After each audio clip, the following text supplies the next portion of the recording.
Alright, brothers and sisters, we are going back on our channel of Karen here. If you have not yet subscribed our channel, you may subscribe. So our topic continues, and today we're gonna talk about the covenant of the marriage, which consists of faith. Marriage is a covenant relation. It is not just the coming together of man and woman for the purpose of preparation, although having children is the one of the blessings of the marriage. Marriage means much more than that. Some other people think that marriage is merely cohabiting with someone of opposite sex. Again, this perception is wrong as marriage goes beyond that. Marriage is a covenant. God is a God of covenant all through scriptures. We see God in covenant relation with different people. Like our father of faith Abraham, God cut a covenant with Abraham in Genesis chapter 17. When you read through that, God talks about his covenant with God, and I will make my covenant between me and thee, and I will multiply thee exceedingly. This you may find it on Genesis 17 verse 2. Although Abraham died thousands of years ago, the covenant of God cut with him then is still in force today. Ex- Intellectually, we all are proud to be called children of Abraham today, even though we never met him in person.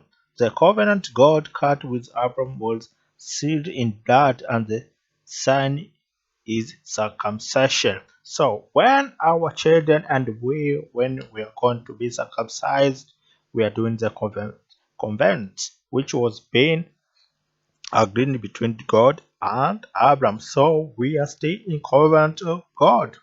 So is why we are still the sons of God through the covenant which Abraham made with God, and we are the sons of Abraham.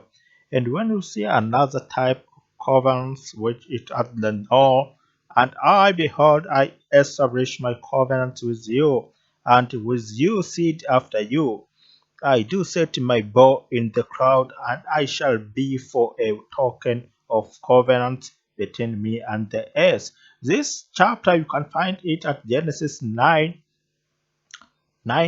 chapter 9, verse 10. The God again cut a covenant with Noah in Genesis chapter 8, and Noah took of all the grain bills and sacrificed them to seal up the covenant, after which God put the rainbow in the skies as the sign of the immutability of the covenant.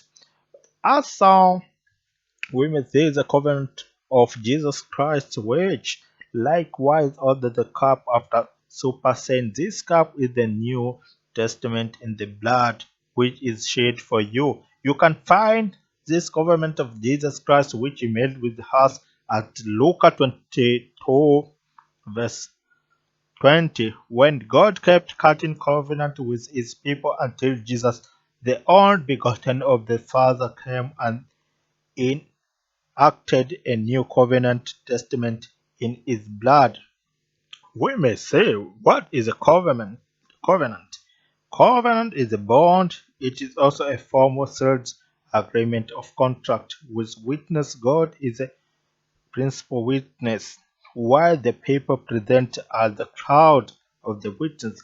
A covenant is quite different from a promise. A promise is declaration assuring that one we or will do not something involved. There are no conditions attached to it, unlike a covenant. A covenant is just condition. So when you made a covenant, you are intercepting yourself, or you're enrolling yourself in something condition which you agree to follow with. The covenant of marriage is two-sided. It is both horizontal and vertical. It is horizontal because it is between the man and his wife. Both of them must understand and obey the terms of the covenant. The marriage covenant is also vertical in nature because it is between God's man and husband. So when you made a covenant of marriage between you and your wife, The other man who is a witness outside of the people which are at the congregation at the church, it is God Himself who observes the covenant which you made with the whom you take as a wife. God's oath inside of the covenant is a contact and settled. God is not more faithful, is one married than another, is no respecter of person. What he does for one, he will do for another. When you look at Acts 10, verse 34, God explains, many people get into marriage without understanding that it is a covenant. Instead, they keep wishing that it will become glorious, but because they have not fulfilled their own side of the deal, they never taste the glory in it. This is the problem most people face when they enter in the marriage while they are entering on the covenant while they have not finished other things, is how they find the hardness and sickness on the marriage. You are supposed or spouse in just a bedmate or a friend, but it is the wife of the covenant. When you read at Marco 2:14, in essence, you are in a covenant relation with him or her, but it applies only to husband and wife. As a matter of fact, singles who are in courtship must know that their courtship partner is not a covenant partner. You don't owe him or her any covenant obligation until you are actually married. Do not let anyone put pressure on you as long as you are not yet joined together in marriage. You are not bound by covenant, and so you are not in covenant relationship. What most people think when they are just like girlfriend and boyfriend, they're in covenant. That is not a such of covenant. That is just relationship and just promises. But when they engage themselves into the marriage, that it is covenant. I met a brother who had get a girl he wanted to marry, but the lady wanted them to enter into blood covenant by cutting each other flesh and drinking their blood to seal it up, claiming that they were in marriage covenant. This is demonic. It shows a misconception of the subject of the covenant of marriage, that it is not how to enter the marriage covenant. The marriage covenant only comes into force when you are legally joined together with your wife as husband in marriage, and because it is covenant, you are expected to keep and not break it. You are made in God's image and is faithful to his covenant. He never breaks them. He said in Psalm 89, verse 34, the covenant will I not break nor alter the giant that is gone out of my lips. The Bible says, therefore take heed of your spirit and let none be treacherous against the wife of his youth. You can lead us on Malak 2 verse 15. The word treacherous means deception. God is silent. Therefore, don't deal deceptively with your wife or husband. In some marriages, the man plans mischief against the woman and she turns look for ways of robbing and cheating him. But that is ridiculous because whatever you do against your spouse, you are indirectly doing against yourself because you are the covenant liar. Some people betray the partners of their extended families or friends. A traitor is the same as a treacherous man. I have seen people who betrayed their spouse and were also betrayed. Remember that the law of seed time and harvest is still force. What you show is what you reap. You can get this verse at Genesis 8, verse 22, which explains a lot about said then. So you must understand certain characteristics of the marriage covenant. It is really powerful. It is written.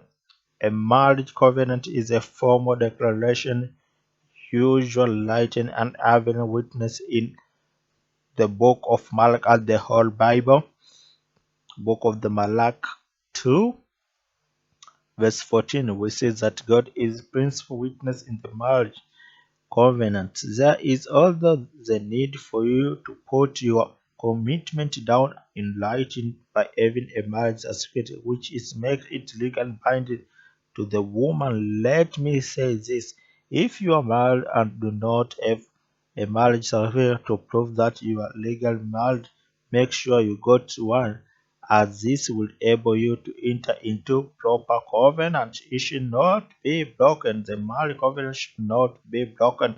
God is a covenant keeper, not a covenant breaker. You may read this at Psalm 89, verse 34. As his children, therefore, husband and wife should be covenant keepers, not covenant breakers. An important characteristic of the marriage covenant is that it is meant to be for the life. The wife is bound by the law as long as her husband lives. But if her husband be dead, she is liable to be married to whom she will honor in the Lord. So the wife, when is being bound or been married by man, is not allowed to be married with any other man, but she will be married if possibly her husband first dies, and he will marry whom she will honor in the Lord. You can get this verse on the First Corinthians chapter 7, verse 39. The covenant of marriage is in force as long as both parties, the man and woman, are still alive. There is no room for divorce. Divorce is not a good experience. Only those who have experienced it can tell the experience. In consider, it is a marital amputation. You must do all within your power to avoid it, even though God is a God of second chance. It is better to avoid divorce than to experience it. Is divorce is like a shootout between twins. No matter what happens, both partners become casualty. Once you are married, the question is separation, not lies. You must settle it within yourself that there are no alternatives, nowhere else to go. By entering into a covenant of marriage, you have burnt the bridge behind you. This simple understanding will help you to settle down and make your home an existing place. So the covenant of marriage is for life. Maybe you are married but are not contemplating running away from your home because of the challenge before you. Now hold on while remember the Mark chapter 2 verse 16 says that God hates divorce, particularly if you are a believer and your husband or wife yet to become one. Don't run away and not give into pressure. That is the word of God which say, you are light of the world. At Matthew chapter 5 verse 14, and the light does not run away from darkness, lest it shines in the darkness, and the darkness cannot compete it. You can read on John chapter 1 verse 5. So stay put and ensure that your light is not put under the bushel, but on the lampstand, so it can shine in your home and shatter every form of darkness. The covenant of marriage is meant to be enforced. Still, there's in case your spouse has already packed out and you desire a union with him, or you can go to God and plead your case instead of lashing out to remain. I have witnessed cases of amazing reunion. Let me share a few of them with you. So I will share with you this example of the reunion, which was people break up while they had the covenant, but later the renewal. So in order to catch up with these examples, let me meet you at the next video which is coming up, and you can listen and know many things. So don't forget to subscribe so that you cannot miss this part. Thank you for listening and for your time.